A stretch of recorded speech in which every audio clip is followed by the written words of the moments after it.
अगर वो जिम्मेवारी नहीं तय होती है तो मुख्यमंत्री जी को अपनी स्वयं जिम्मेवारी ले लेना चाहिए कि नहीं फिर हमारे ही चलते हुआ। बेसिक नॉलेज नहीं है जेडीयू का। मौत के बाद भी समीक्षा, फिर लोकतंत्र नहीं। लाशें गिरी हैं, पहले एफआईआर होना चाहिए, उसके बाद समीक्षा होना चाहिए।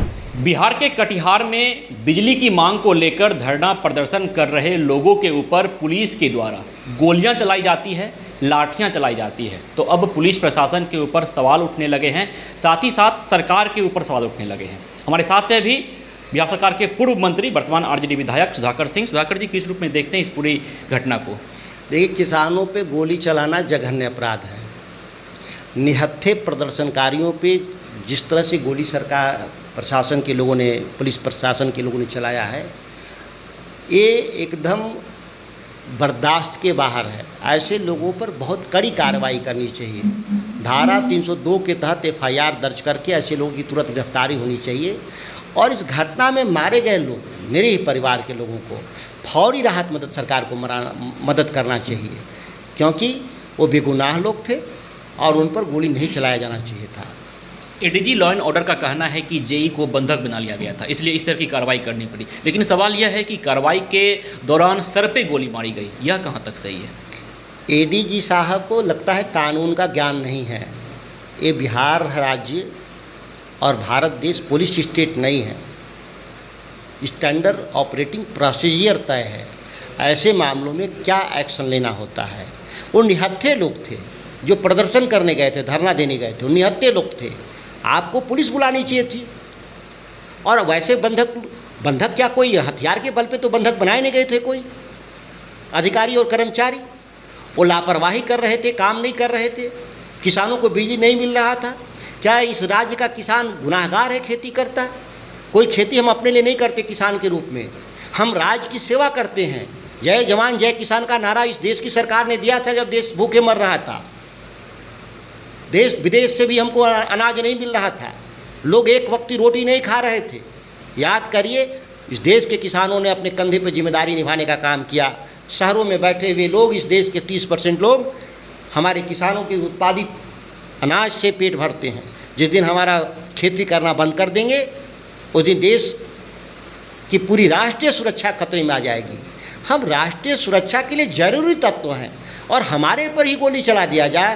राज्य के लोग, प्रशासन के लोग, ऐसे व्यक्तियों पे, एडीजी पे भी कार्रवाई होनी चाहिए, इस तरह के बयान देने वाले लोगों पे। बिहार की लॉ एंड ऑर्डर व्यवस्था को मुख्यमंत्री नीतीश कुमार ने अपने हाथों में रखा है, तो क्या माना जाए कि मुख्यमंत्री का यह फेल्योर है? गृह मंत्री के तौर पे उनको जिम्मेदारी तय करना चाहिए। अगर वो जिम्मेदारी नहीं तय करते हैं तो जिम्मेदारी स्वयं स्वीकार करना चाहिए। दो में से एक होगा। जो जिम्मेवार लोग हैं, जिन लोगों ने गोली चलाया है, उन लोग की जिम्मेवारी तय होनी चाहिए। अगर वो जिम्मेवारी नहीं तय होती है तो मुख्यमंत्री जी को अपनी स्वयं जिम्मेवारी ले लेना चाहिए कि नहीं फिर हमारे ही चलते हुआ। मानी जानी चाहिए कि वो जिम्मेवार हैं। फिर जदयू कह रही है कि समीक्षा की जाएगी, उसके बाद कार्रवाई की जाएगी। अगर समीक्षा में दोषी पाए जाते हैं ऐसे मौत के बाद भी समीक्षा, फिर लोकतंत्र नहीं। लाशें गिरी हैं, पहले एफआईआर होना चाहिए, उसके बाद समीक्षा होना चाहिए। कानून की उनकी बेसिक नॉलेज नहीं है। जेडीयू का जो भी प्रवक्ता ने बयान दिया होगा, वो माना जाएगा कि उसको लोकतंत्र में विश्वास नहीं है। कोई भी इस तरह की घटना में पहले एफआईआर दर्ज होता है, गिरफ्तारियां होती हैं, फिर समीक्षा होगा। तो निश्चित तौर पर कटिहार से निकलकर जो मामला सामने आया है, जिस तरह वहां पर बिजली की मांग को लेकर प्रदर्शन कर रहे लोगों के ऊपर गोलियां चलाई जाती है, तो जदयू जो सरकार में है वह बयान जारी करती है कि अगर इस तरह की कार्रवाई की गई है तो समीक्षा की जाएगी, उसके बाद जो दोषी पाए जाएंगे उन पर कार्रवाई होगी। लेकिन बिहार की महागठबंधन सरकार के प्रमुख घटक दल आरजेडी के विधायक सुधाकर सिंह ने साफ तौर पे कहा है कि पहले एफआईआर होना चाहिए, उसके बाद समीक्षा होनी चाहिए। और जिस तरह बिहार की लॉ एंड ऑर्डर व्यवस्था मुख्यमंत्री के हाथों में है, तो मुख्यमंत्री की जिम्मेदारी बनती है कि इस पूरी घटना को अपने तरह से देखे, और इस तरह की घटना अगर घटती है तो वह कहीं ना कहीं जिम्मेदार होते हैं खुद। विश्वजीत आनंद, फर्स्ट बिहार, पटना।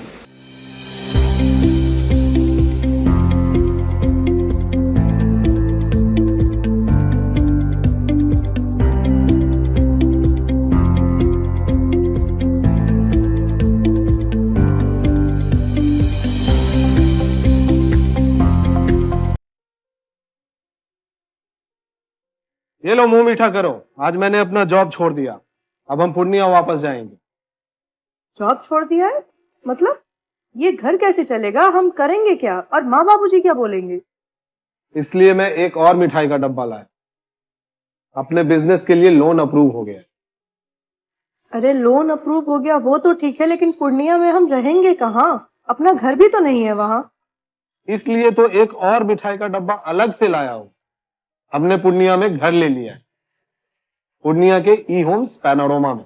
पूर्णिया में पैनोरमा ग्रुप लेकर आए हैं ई होम्स पैनोरमा, बड़ा घर, आलीशान जिंदगी और अत्याधुनिक सुविधाओं के संग। अरे अरे, अब क्यों मुंह मीठा करवा रही हो? क्योंकि हम घर वापसी जो कर रहे हैं।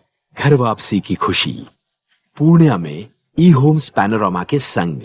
ई Homes Panorama, luxurious lifestyle redefined.